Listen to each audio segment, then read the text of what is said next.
Coach Corey Wayne, and this is my video coaching newsletter. And the topic of today's newsletter is going to be, I deserve and demand the best. Well, I've got an email here from a guy. It's a success story of how he overcame a bad breakup. He was living with a woman. He'd been with her. He says things were great for like first 2 years that they were together. And then he got seriously ill, had problems with his blood sugar. So he was really grumpy. They had an argument. He goes away on a business trip, and then she moves out, I guess, while he's away. He comes back. He's in the hospital. He's trying to win her back. Obviously, that didn't go very well, and that's when he found out about my work. And his wife, or his girlfriend, ex-girlfriend, ended up getting together with what he says is short, fat, bald dude, which he says, like, what the fuck? But he was able to personally turn his wife around, started focusing on himself, eating right, taking care of his body, and now he's completely turned things around, and he's got a lot of choices and a lot of options with women. And so he shares a success story of where he was, what he went through, how he did it, and where he is right now with regarding his level of success.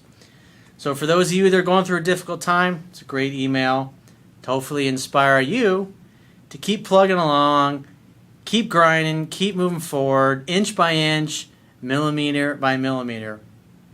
One of my favorite Wayne Dyer quotes is, he says, "It's never crowded along the extra mile."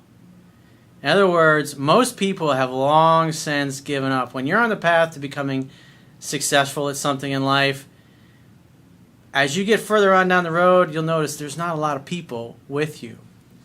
It's like one of a good buddy of mine, he was in the Special Forces in the 1980s. He was a Green Beret. And I remember him talking about when he was competing, in other words, to make it to become a Green Beret. He said he liked it when other people fell out. In other words, when they gave up and said, I can't fucking hack it, I can't do this. It made him feel good about it. And he's carried that drive and that success that he experienced in the Special Forces into the life that he has today, and all the difficult things that he's had in his life. He falls back on that training that he learned in Special Forces. So I have a quote that I wrote on this topic, and then we're going to go through this guy's email. And this particular guy also is a former military veteran, which I love our vets. Because the bottom line, doesn't matter what country you're from, everybody has armed forces, and most places it's volunteer, and what doesn't matter what you believe politically, the people that serve in the military, they keep the fucking barbarians at the gate, so the politicians continue to fuck things up or sometimes get things right. And it's like they give the rest of us breathing room to live our lives. So no matter what country you live in, thank fucking vet.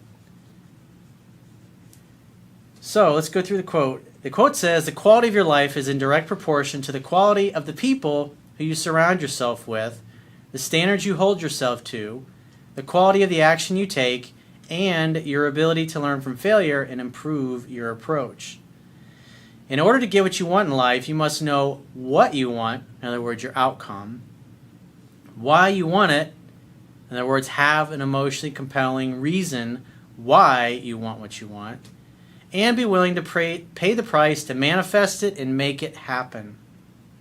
Your belief system and the action you take is either moving you towards what you want or taking you away from it.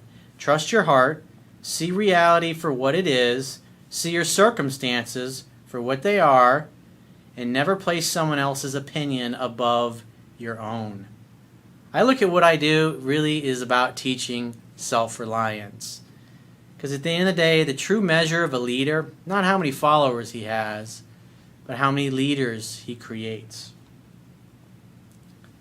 As Richard Marcinko, who was the founder of SEAL Team 6, said, "A leader leads from the front, not the rear."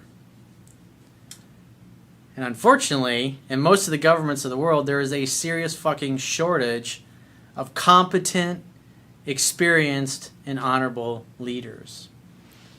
So let's go through his email. He says, "Hey coach, I wanted to drop you a line of thanks. Let me start by saying that I have gone through a rough time personally." Look at it. Everybody has difficult times in their life. We all have challenges, things that we have to overcome. And when I look at things that are difficult to get through in life, those circumstances, those challenges are what improve our strength.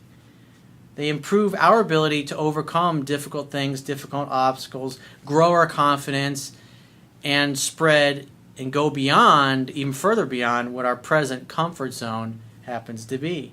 Something that Tony Robbins said many years ago that always stuck with me. He said, your comfort zone is where you're most uncomfortable. Because when you're uncomfortable, it means you're doing things that usually you're not too familiar with, and that means you're expanding. You're expanding your boundaries. You're expanding your capabilities. You're expanding your skills. And if you're expanding your skill set in anything that you have a passion for, you're going to be able to add more value. And the more value that you can add through either your business or your career, the more money you can make. It's like Ralph Waldo Emerson said, become a person of value. He says, I was married to a woman I love very much. We were happy, or I was to be married to a woman I love very much. We were happy for 2 years. She's beautiful, and I loved her very much. She moved in with me and her kids, and we were planning a wedding. Then I fell very sick. He said, I was having trouble regulating my blood sugar, and it made me grumpy. We got into a fuss. I left on a business trip, and she moved out. Oh, that was nice of her. Just kind of crawled out in the middle of the night like the fucking cockroaches do. But hey, maybe you really weren't getting along, she didn't feel comfortable. Bottom line is she left instead of working things out. And plus, when you're sick, but again, he admits he did a lot of screwing up. Women don't leave guys that they're head over heels in love with. That's reality. But when I look at something like this bad breakup, this difficult time, especially when you think you're going to marry this person, that's not easy to get over. Those are difficult and challenging things to get past. Because your whole identity becomes associated with being in a relationship with her, living with her, being a father figure to her kids. You're in the process of planning a wedding, and then all of a sudden, now you're on your own. And you're in the hospital, suffering, and she's like, see you later. Thanks for the memories.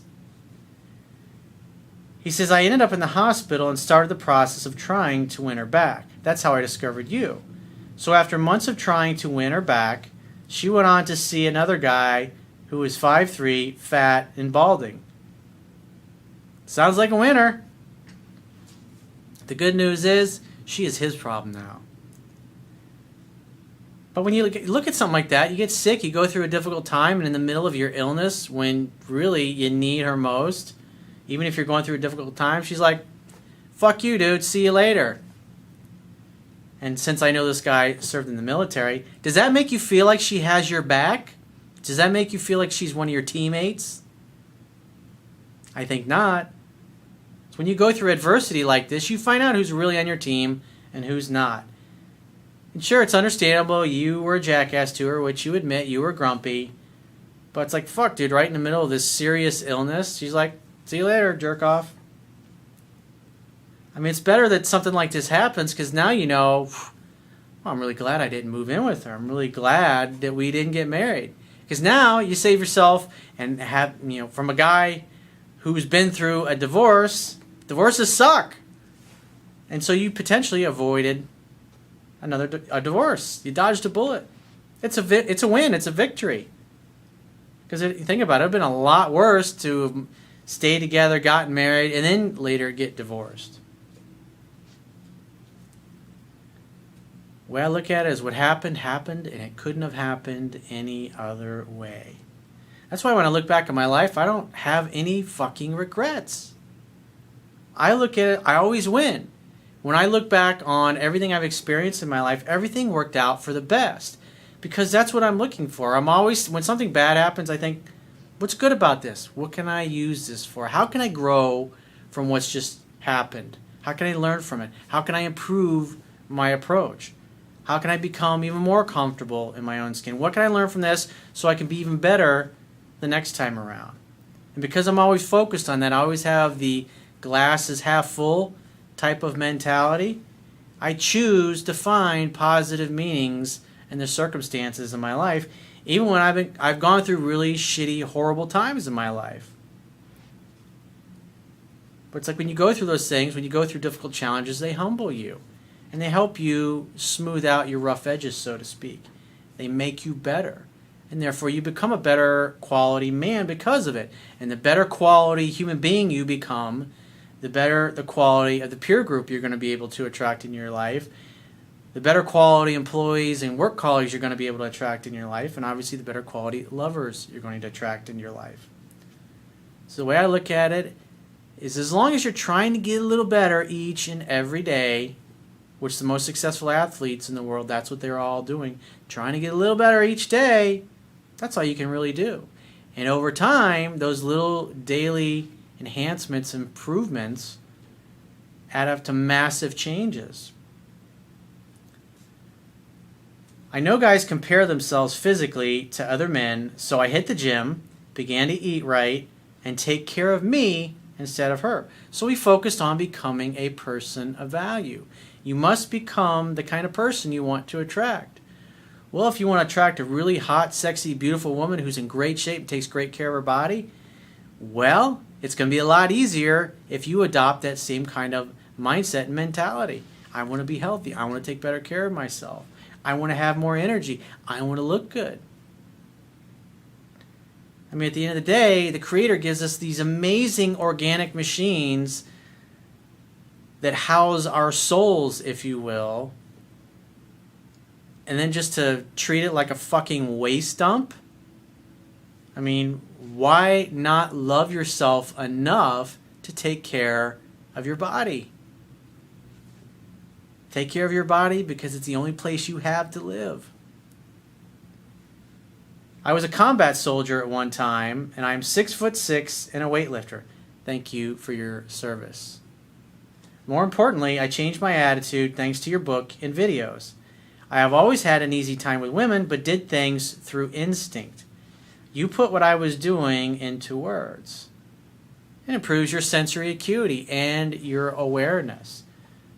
So you're able to look. What was so amazing to me was when I really learned this stuff and things really clicked for me and the light bulbs all went off.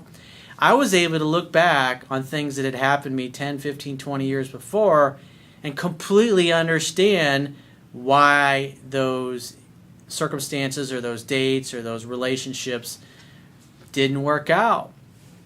And that's the beauty of the information that I teach. You're able to look back and not only understand maybe a situation that you just, like in this guy's case, goes through a bad breakup, he's able to understand why it happens, but he's also able to look back on everything that he did right in his life and go, now I understand why that worked. That makes total fucking sense. You connect all the dots and it becomes really easy. It's like walking around in the dark with a flashlight when everybody else has no batteries or their batteries are dead in their flashlights.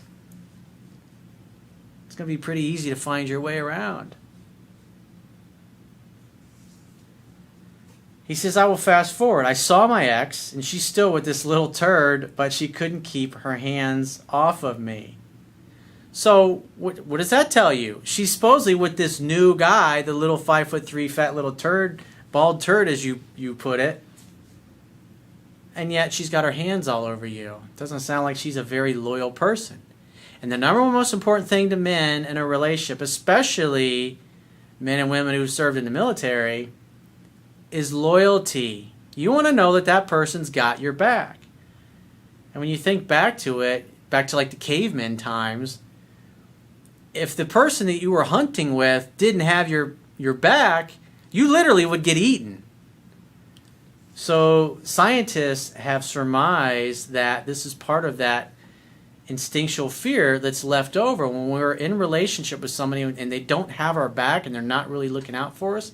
As a guy, as a man, we're not going to feel safe and comfortable in that relationship. We're not going to feel like we can trust that other person. And so I look at this, it's like, you really want somebody like that back who supposedly is with another guy, but yet she's got her hands all over you? I mean, it's a nice compliment, but she's supposedly in a relationship with this other guy. But yet she's running around behind his back with you or has her hands all over you. Definitely not cool. She has DQ'd herself from being somebody to have a relationship with. I used your advice, told her I missed her and then I loved her, but I am not second to any man, especially a sheep like him. I'm a fucking alpha male. Well, I was hurt, I admit, and I'm a good man, and I am a successful man, and I loved her. Hell, I still do, but I moved on with confidence and a new outlook. At the end of the day, it sounds like he accepted his circumstances for the way they were. He looked at the fact that she is the way she is. She's with another guy supposedly, but yet she has her hands all over him. Definitely not cool. And when you look at it from that perspective, you go, oh, well, duh, no wonder we're not together anymore. We don't have the same goals and values. I mean, the bottom line is if you want to have an exclusive monogamous relationship with somebody that you can trust, you got to make sure it's somebody that has no history. If you want to give yourself the best possible chance of them being faithful, you want somebody that has absolutely no history of cheating and being unfaithful. And you want to date somebody who places a really super high value on communication, commitment, loyalty, being faithful. And ideally, those kinds of women typically come from families where she has a great relationship with her mom and her dad. She loves both her parents. Her parents have a healthy, happy relationship. And she learned these things from her family. Now, those women are very rare. But again, if you want to give yourself the best possible chance that you can trust the other person, you got to make sure that they have those goals and values. Communication, commitment, loyalty, being faithful. They have to place a high value on it. Somebody that, when you start dating somebody and you find out that they've cheated on previous boyfriends or have cheated on a lot of them, a cheat is a cheater. Somebody that lies and deceives because they're too weak to leave an unhappy relationship is the kind of person that's they're selfish. They tend to be narcissistic. There's psychological studies they've done on this. And that's just their nature. It's learned behavior. And when you're dealing with somebody that's 25, 35, 45, 50, 60 years old, and that's how they live their life, people don't change who they are. They may become a better version of themselves, but that's who they are. Those kinds of people are great to have friends with benefits kind of relationship, fuck buddy, sex playmate, open relationship. But just keep in mind, loyalty and commitment and being faithful just don't mean anything to them. Doesn't matter what they say, when they have a history of cheating, that's the way they are. He says, since that time, I am not kidding, I have more women than I know what to do with. And because of your advice, I do not get caught up in the needy things. I deserve the best, I demand the best, and I will settle for nothing less. That sounds like a fucking alpha male. That sounds like somebody that served in the military. That's why I love coaching. I coach so many guys in the military, all through the different agencies, people that work in embassies, and it's just, I love being able to influence people like that because they're in positions of leadership. They're in the fucking front lines with the barbarians. And like I think it was Edmund Burke said, the only thing necessary for the triumph of evil is for good men to do nothing. And like I was saying earlier in the video, the world has a serious fucking shortage of competent, honorable, and experienced leaders. People that actually have run shit, have been CEOs, that run great organizations. Not people that run great organizations in the ground, but people that have actually run a great organization.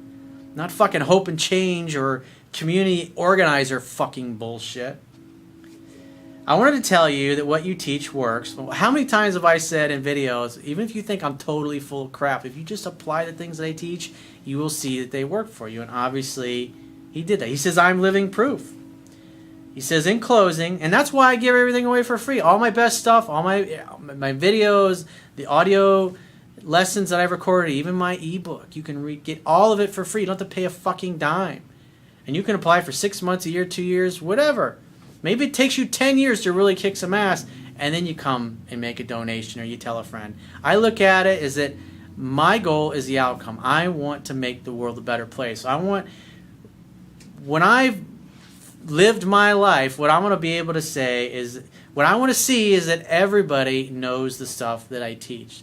That kindergartners understand this. That men and women understand this stuff. Because these are basic, essential success principles. And the more people that we have in this world that are able to get what they want, get the kind of careers they want, grow the kind of businesses that they want, have the kind of friends and peer group that they want, live the kind of life and lifestyle they want, have the kind of lovers that they want, the world will be a lot happier, it'll be a lot healthier, it'll be a lot safer, it'll be a lot more balanced, it'll be a lot more peaceful, and it'll just be a nicer fucking place to live.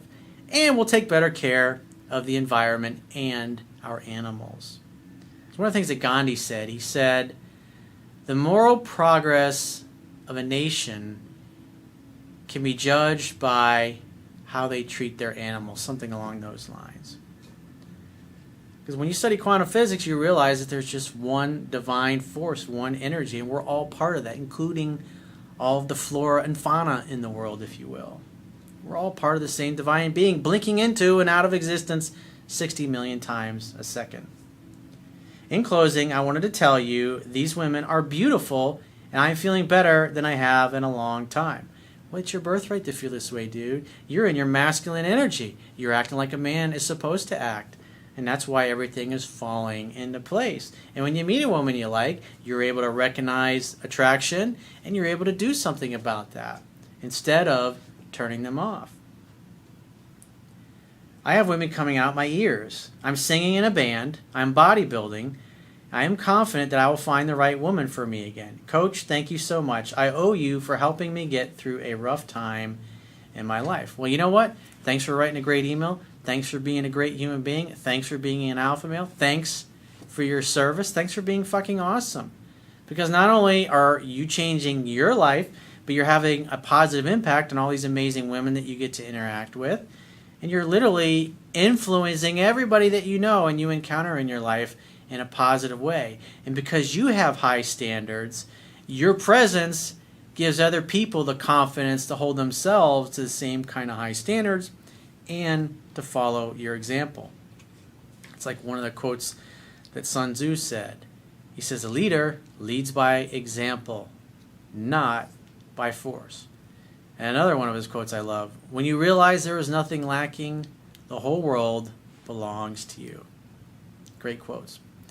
So if you'd like to get my help personally, go to my website, click the products tab at the top of your screen, and choose whichever coaching option works best for you, and I will talk to you soon.